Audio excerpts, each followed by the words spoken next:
இன்றைய தினம் மோடி அரசாங்கமானது 2014ஆம் ஆண்டு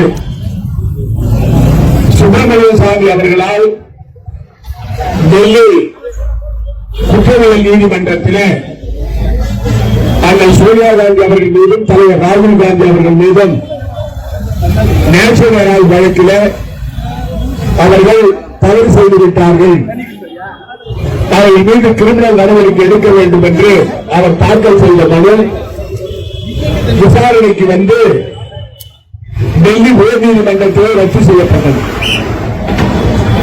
அதை எதிர்த்து உச்ச நீதிமன்றம் சென்றார் சுப்பிரமணியன் சாமி.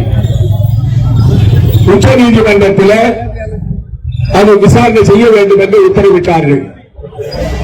அந்த சமயத்தில் தான் 2015ஆம் ஆண்டு அமலாக்கத்துறையும் சிபிஐயும் விசாரணை ஆரம்பித்தார்கள். மோடி ஆட்சியில இந்த புகாருக்கு எந்தவித முகாந்திரமும் இல்லை என்று அவர்கள் அறிக்கை தாக்கல் செய்தது இதே அமலாக்கத்துறையும் வருமான வரித்துறையும். நேஷனல் ஹெரால்ட் பத்திரிகையானது சுமார் 100 ஆண்டுகளுக்கு முன்பு சுதந்திர போராட்ட காலத்தில் சுதந்திர போராட்டத்தை நாட்டு மக்களுக்கு சொல்ல வேண்டும் என்பதற்காக உருதுவிலே உத்தரப்பிரதேசத்திலேயோ மற்ற மாநிலங்களில் ஆங்கிலத்திலேயும் வெளியிடப்பட்டது. வேறு காலத்தில் உருவாக்கப்பட்டது.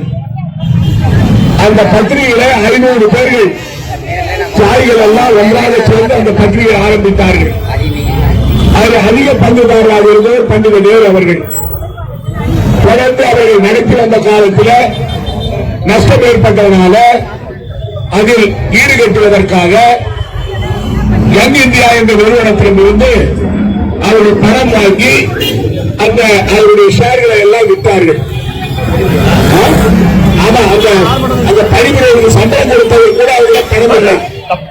அதற்காக அந்த பணத்தை வாங்கி அந்த பத்திரிகை நடத்தினார்கள், தொழிலாளர்களுக்கு சம்பளம் கொடுத்தார்கள்.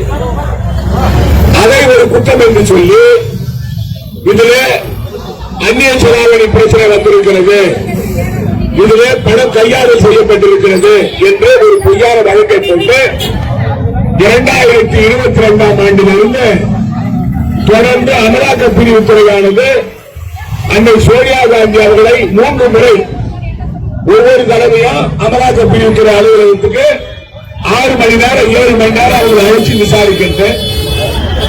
அதே போல தலைவர் ராகுல் காந்தி அவர்களை அழைத்து விசாரிக்கிறது. இப்படி விசாரித்து ஒன்றுமில்லை என்று முடிந்தவுடனேயே எந்த அழுத்தமும் நமக்கு புரியவில்லை.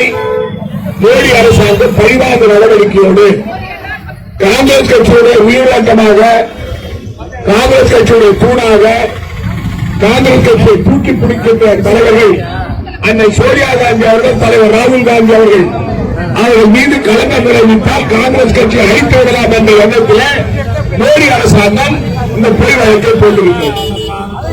நீங்கள் சிந்தித்து பார்க்க வேண்டிய பழைய சரித்திரத்தை பாருங்க.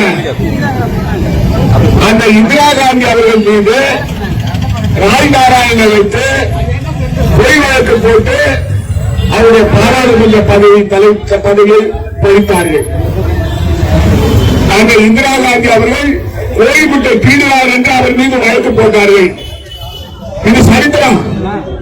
ஆனால் அந்த இந்திரா காந்தி அவர்கள் அதற்கு பிறகு பாராளுமன்ற தேர்தலில் நின்று அமோக வெற்றி பெற்று 1980ஆம் ஆண்டு மறுபடியும் இந்த நாட்டுடைய பிரதமராக வந்தார்.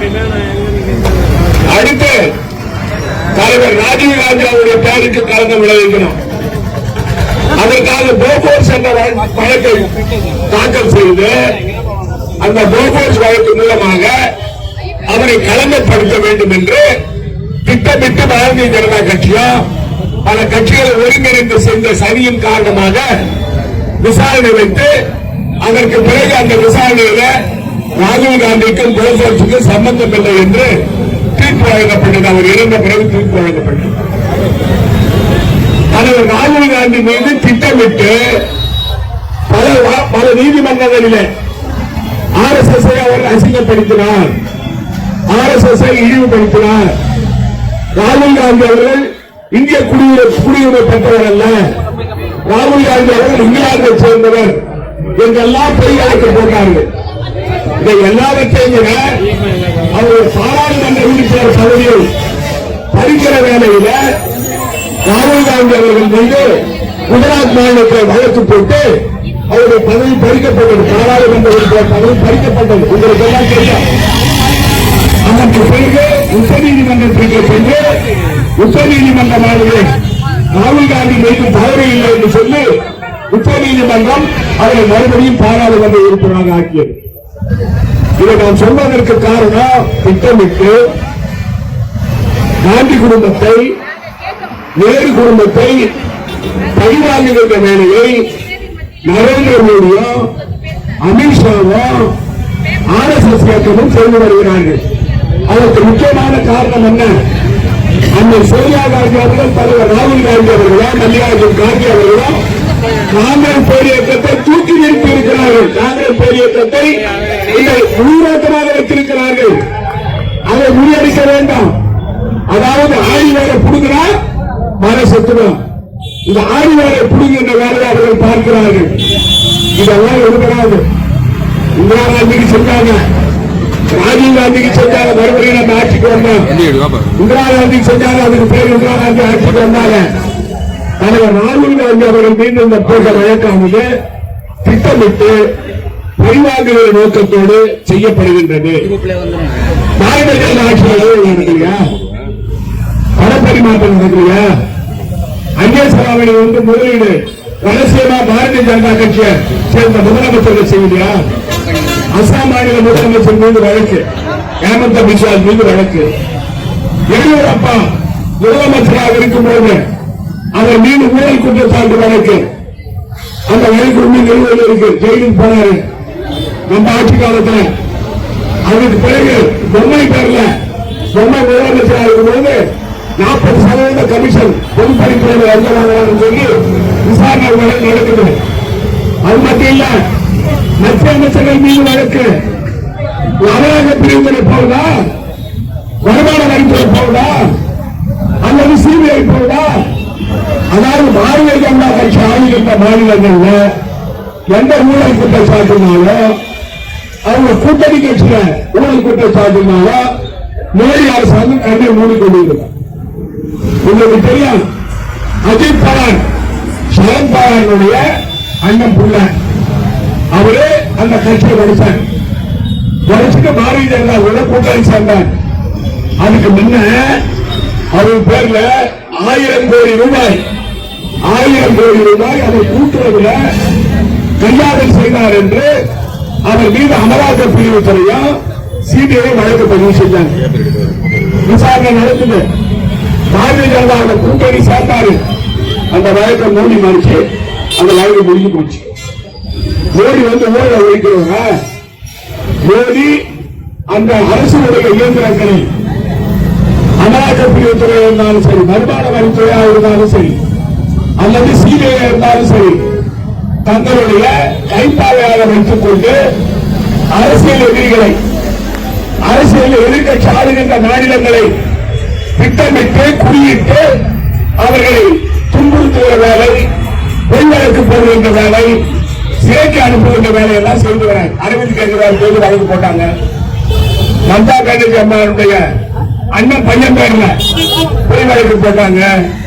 நிறைய வழக்கு. அதாவது எதிர்கட்சி ஆளு மாநிலங்கள்ல சொல்ல, தமிழ்நாட்டில் தமிழ்நாடு முதலமைச்சருக்கு சொல்ல, கவர்னரை வச்சு சொல்ல. ஆனா பாரதிய ஜனதா கட்சியோ, பாரதிய ஜனதா கட்சி ஆளுகின்ற மாநிலத்திலோ என்ன ஊழல் செய்தாலும் அதை பற்றி கவலைப்படுறது இல்லை. உங்களுக்கு தெரியும், எதுக்கு அமலாக்க பிரிவுத்துறை விசாரணை பண்ணணும்?